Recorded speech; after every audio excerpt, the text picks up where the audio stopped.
The worst punishment isn't waiting for those who committed to something and did wrong. The worst punishment is reserved for those who committed to nothing and stayed on the fence. And that's really something too. That's really something to think about. And it's also something I believe to be true, because I see that stasis is utterly destructive. Because there's no progress, all there is movement backwards. There's aging and suffering and no progress. And so to not commit to anything is the worst of all transgressions. To commit means to put your body and soul into something. To offer your life as a sacrifice means that you're willing to make a bargain with fate.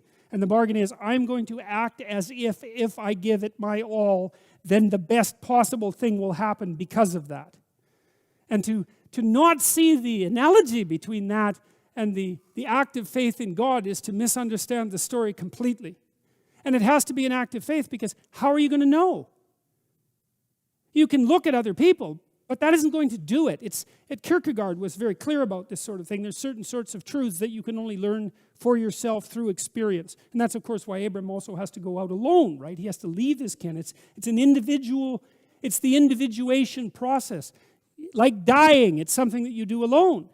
There's no way you can tell what is within your grasp, let's say, unless you make the ultimate sacrifice. And there's no way of finding out without actually making it.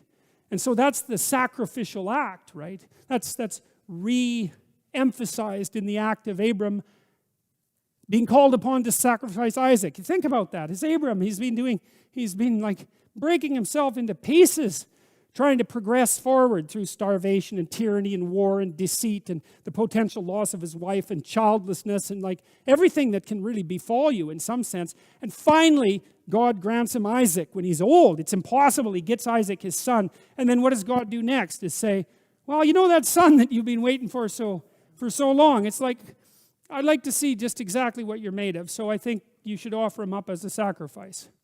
And I mean, it's a very barbaric story in a sense, and maybe in more than just a sense. But Abraham does maintain his covenant.